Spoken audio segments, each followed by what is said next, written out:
Uniform field में ring रखी हुई है, इसमें टेंशन निकालनी है अपन को। ठीक है ना। तो जैसे आपने अगर सर्कुलर मोशन में घूमती हुई रिंग में टेंशन निकालना आता है आपको, तो वैसे की वैसे प्रोसीजर है। ठीक है ना, और बहुत बार काम में आता है फिजिक्स में।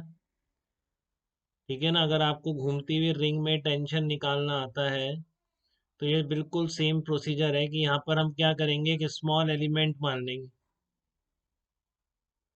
ठीक है ना, यहाँ पर मैंने क्या किया है कि स्मॉल एलिमेंट मान लिया। ठीक है, तो स्मॉल एलिमेंट मान लिया, तो इस जगह अब दोनों जगह इसको ही सिस्टम ले रहा हूँ, तो दोनों तरफ से रिंग के पार्ट टेंशन लगा रहे हैं। सिमेट्री है तो टेंशन के डिफरेंट होने का कोई रीजन नहीं।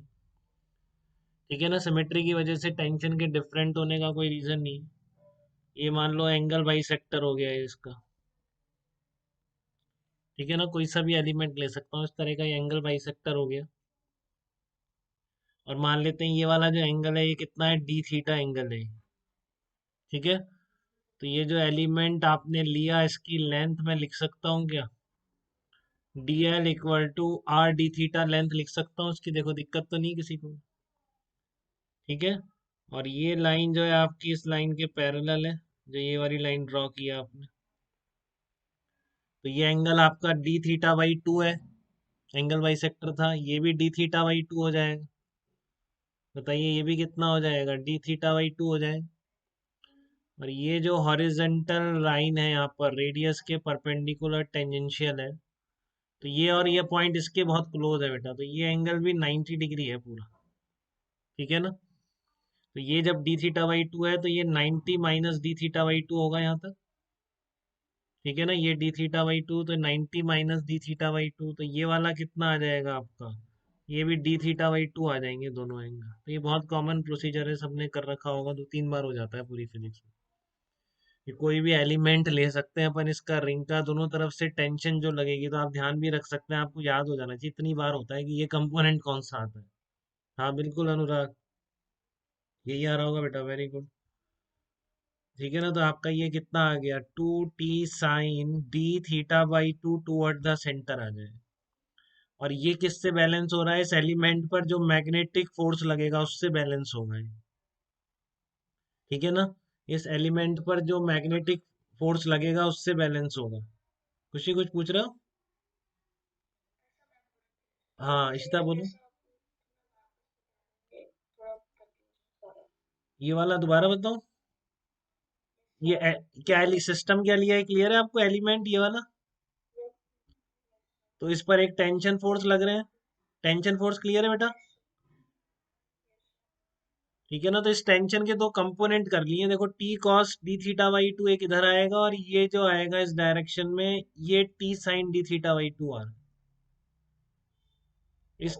ठीक है ना, एंगल क्लियर है आपको, डी थीटा एलिमेंट था, तो angle by sector D theta by to, D theta by to 90 minus D theta by to, और फिर से ये वाला डी थीटा बाई टू।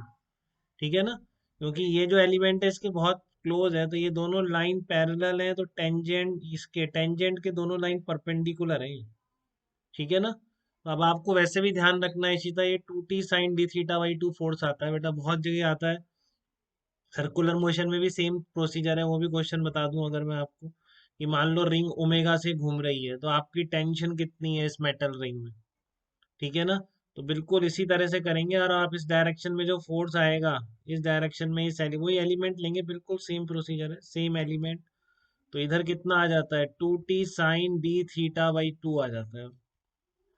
ठीक है ना, तो यहाँ पर पीछे क्या लग रहा है, बस रिंग के रिस्पेक्ट में देख रहा हूँ, तो रिंग घूम रही है, तो सेंट्रीफ्यूगल फोर्स लग रहा है बाहर की तरफ, कितना होता है वो, इसी तरह याद है आपको सेंट्रीफ्यूगल फोर्स का फार्मूला इस तरह से, अगर वी स्पीड, हाँ एम ओमेगा स्क्वायर आर, ठीक है, ये हो जाएगा।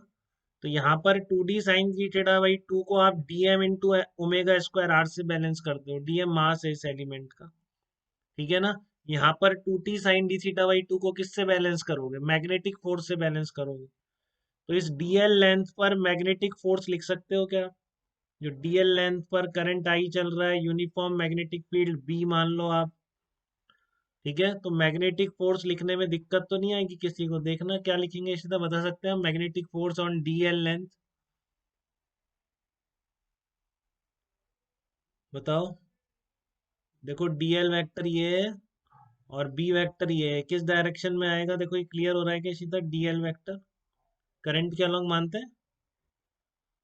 तो करंट ऐसे चल रहा है तो ये डीएल वेक्टर इस डायरेक्शन में हो गया। हाँ तो वेरी गुड, तो ऊपर की तरफ आएगा, बिल्कुल बिल्कुल बेटा, वेरी गुड, बाहर की तरफ आना इसलिए मैंने उधर दिखाया। ठीक है ना, डीएल क्रॉस बी की डायरेक्शन सीधा आपको क्लियर हो गई बेटा, अभी डायरेक्शन जो पहले दिक्कत थी वो सॉल्व हुई कि नहीं। तो I D L B sine 90 हो जाएगा क्योंकि 90 डिग्री इस रिंग के प्लेन के परपेंडिकुलर है मैग्नेटिक फील्ड। तो ये आ गया आपका I D L into B. तो डी एल की जगह आप क्या रख दोगे, आर इंटू डी थीटा रख दोगे, देखो आपको दिक्कत तो नहीं है। ठीक है, तो बस अब आप फोर्स बैलेंसिंग है सिंपल आपका, तो इस तरह से एलिमेंट लेके ये कंपोनेंट लिखने आने चाहिए आपको, two T sine D theta by two जैसे लिखा है मैंने। ठीक है ना, इसमें दिक्कत नहीं होनी चाहिए किसी को। तो यहाँ पर कितना आ जाएगा आपका, नेट फोर्स बैलेंसिंग है two T sine D theta by two equal to magnetic force. ठीक है, अब आपने एलिमेंट बहुत स्मॉल लिया था, एलिमेंट बहुत स्मॉल था आपका, तो एलिमेंट स्मॉल होने की वजह से ही मैं क्या कर रहा हूँ, sine D theta by two, क्योंकि डी थीटा बहुत छोटा है अगर एलिमेंट स्मॉल है तो उसको डी थीटा बाई टू लिख रहा हूँ। सेम इसमें बेटा बिल्कुल सेम है, इसको वैसे ही लिखना है, two T D theta by two के इक्वल कर देंगे। और डीएम को बताइए आपको क्या लिख सकते हैं, यूनिट। हाँ डीएल को भी आर डी थीटा लिख दिया मैंने देखो।